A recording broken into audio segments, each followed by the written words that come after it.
Well, we got proof of life. Turns out Joe Biden is alive, been seen sunbathing on a beach somewhere. That's like 9 days, not in the White House. So who's running the country? I only raise this question because we apparently just accidentally gave $239 million to the Taliban. Where are the 80,000 IRS agents that want to look into $600 transactions on my Venmo?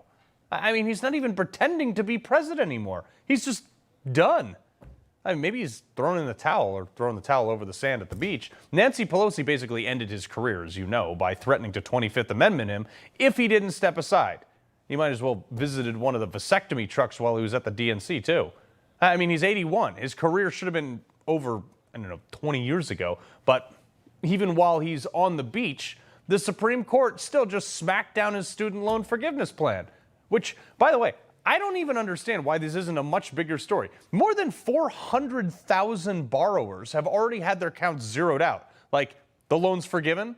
But now the Supreme Court says that Biden didn't have the right to do that. So that was like their signature vote buying scheme. Kamala, too. So 400,000 people who woke up a couple weeks or months ago and said, wow, great, I don't have any more student loan debt. Balance is zero. I'm assuming those are going to be restored. Who's Kamala going to blame for that one?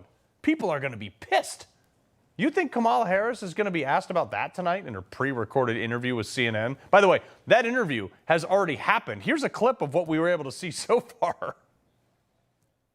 Dana, I think the most important and most significant aspect of my policy perspective and decisions is my values have not changed. The climate crisis is real, that it is an urgent matter to which we should apply metrics that include holding ourselves to deadlines around time.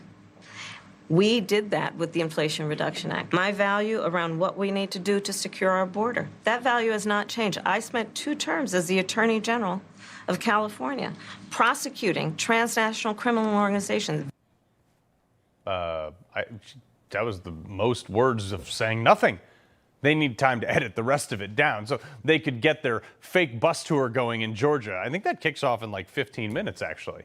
Those hacks are going to do everything they can to make her look, or at least try to make her look, so star-spangled awesome. While CNN is in cahoots with Kamala campaign, though, at least ABC is doing something right for once. They will, in fact, honor the original agreement to keep the mics cut when the other candidate is speaking on September 10th. I don't actually know why this would have been a problem, but they're 50% of America right now can't afford a house, and Kamala's worried about whether or not her microphone is going to be turned on.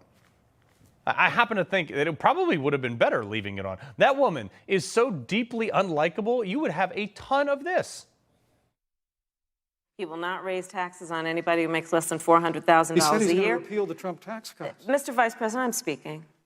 Well, I'm speaking. But Susan, this is important. Susan, I want to add, Mr. Vice President, I'm speaking. I have to I'm weigh speaking. She is rough.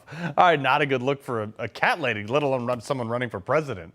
This is an attempt to quell the critics. That's what this interview is. Like me, who wants to hear the actual policies of the person running for president of the United States. It's not a high bar to do an interview.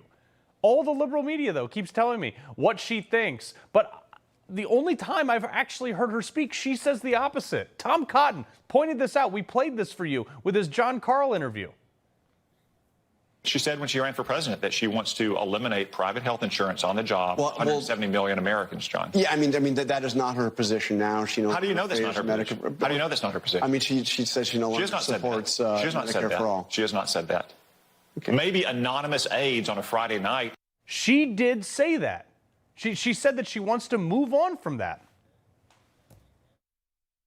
And you don't have to go through the process of going through an insurance company, having them give you approval, going through the paperwork, all of the delay that may require. Who of us has not had that situation where you got to wait for approval and the doctor says, well, I don't know if your insurance company is going to cover this. Let's eliminate all of that. Let's move on. Yeah, move on from private health insurance. That's 1/6 of the U.S. economy, lady. So until I hear from her say something different, I don't believe anybody else. And scripted interviews like tonight are not going to convince me of anything. The same people running the country right now put a leash so tight around her neck, she'll be lucky if she can breathe. Seriously, They sat down with her and they were like, look, lady, the only direction you can go is down in the polls. You are not likable. You don't know anything. And every time you speak, you promise something that is either unconstitutional or not possible. So we're going to put Tim Walz in there in hopes that he can interrupt you before you say anything too damaging. You know that happened. I love this. Anytime anyone like me calls this out, the trolls rush in and say, well, McCain and Palin did joint interviews. Yes, so did Trump and Pence and Trump and Vance. But you know what they did first? Like 8,000 individual interviews. Kamala Harris hasn't done that. And to distract from how unappealing she really is, they are desperately trying to prop up her husband, Doug.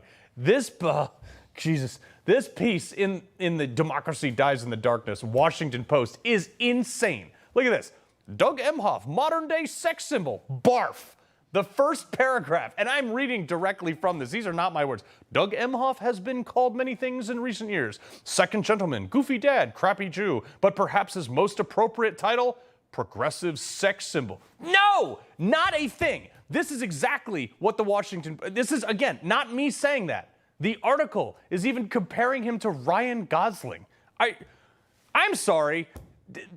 Look, Doug is a slightly overweight, balding, unremarkable man. I mean, I guess he's your average Democrat male today, and that's fine, I guess. But don't make it out to be like he's some savior of masculinity. I doubt he's ever chopped down a tree or poured concrete. Even Dana Bash agreed with me. They are doing so in trying to put forward male figures, Tim Walz being one of them, Doug Emhoff last night, who can speak to men out there who might not be the sort of testosterone-laden, gun-toting kind of guy who wants to listen to Hulk Hogan.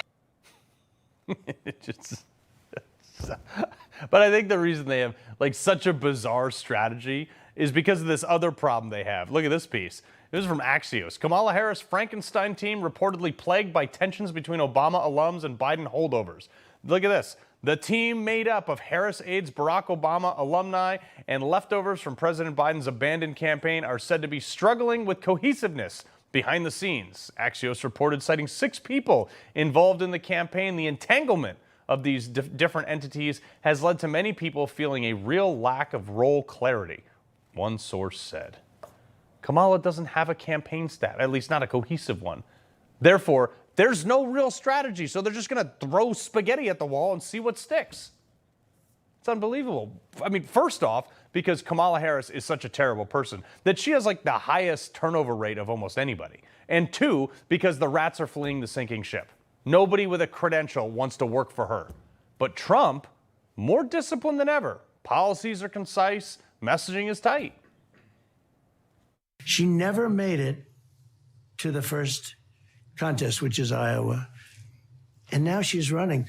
Okay, now I'm not complaining because she should be easy to beat. This country is not ready for a Marxist or a communist. This country is not ready for somebody that wants to defund the police. That said, there will never be fracking in our country. If we don't frack, if we don't drill for oil and gas, we won't have a country.